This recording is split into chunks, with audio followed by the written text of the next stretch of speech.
Hello and welcome to Tech Deals. Solid state drives are awesome, and I've got a couple of new ones to show you today from Addlink. Their S10 models come in 120, 240, and 512 gigabyte versions. Are they worth considering? Yes. For a older system upgrade, a budget build, or possibly even a mid-level system build, depending upon price, these actually perform remarkably well.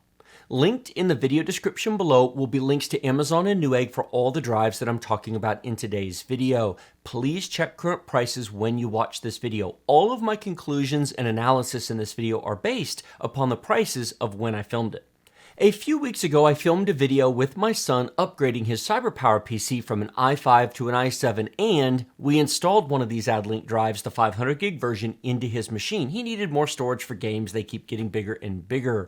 I'm happy to report that drive works very well. We run a number of games off of it. I have no issues or complaints.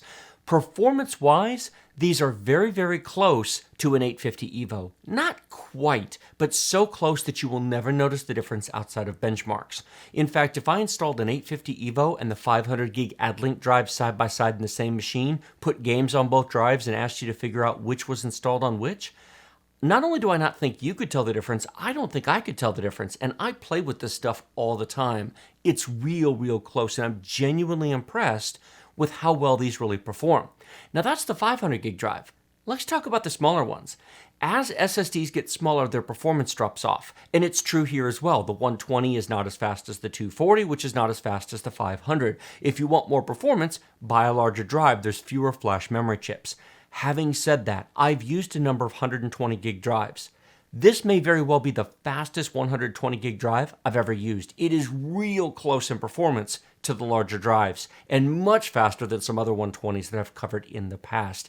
It's also less than $50. When I filmed this video, it was $45 on Amazon.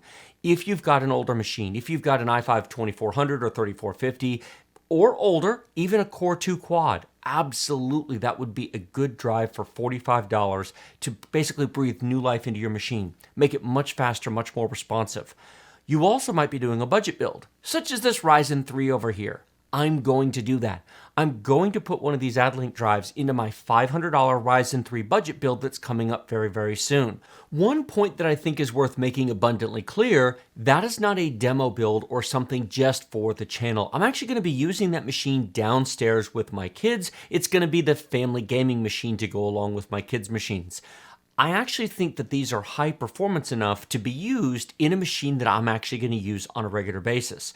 The same cannot be said of all budget SSDs. A good example is this atrocious SSD, Silicon Power S55. Please nobody buy one. It's actually the same price in the 120 gig flavor right now as the Addlink. The Addlink is double the performance, not just a little faster.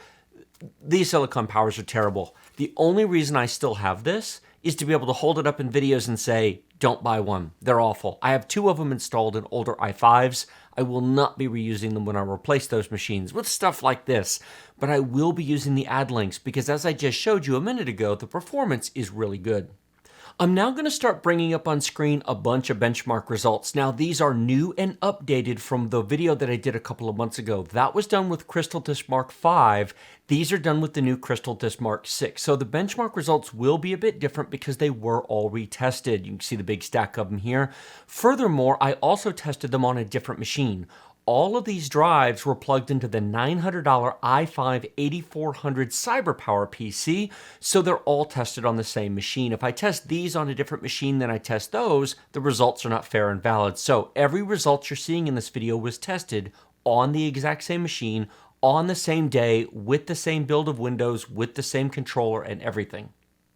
Now, my purchase advice is going to be largely the same it was a few months ago, buy based upon price. The performance of all these drives is so close to each other, I really do believe that it is imperceptible difference in real-world use. Sure, the benchmarks will show maybe a 10 or 20% difference, but running Windows, running real programs in a real computer, the difference is going to be very marginal. Solid-state drives in the SATA form factor have basically reached as far as they're going to go.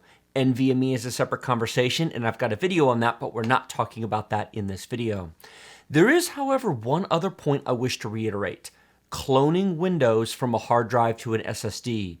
If you are going to do that, all of my advice needs to be put aside because I have only one recommendation, the Samsung 850 EVO.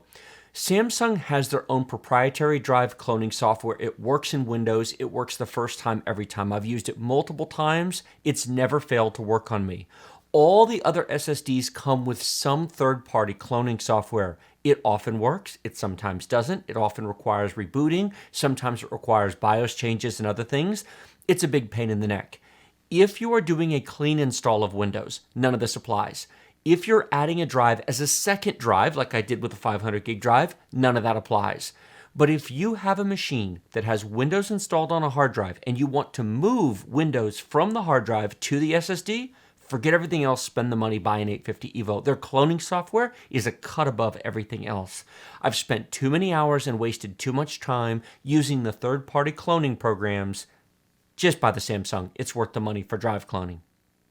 Like this video if you like it, share it with your friends if you loved it. Remember to subscribe to my channel with the big huge red button directly below. Questions and comments in the comment section, and as always, check the links in the video description. Links to my other video reviews will be down there on SSDs and other storage devices. Links to Amazon and Newegg, and those are affiliate links. They do support the channel. If this was helpful and useful, please use those links when shopping. But links to all the drives that I covered and all the benchmarks will be down in there as well. Check current prices. Buy based upon price, unless you need to clone Windows. Thanks so much for watching. I will see you in the next video.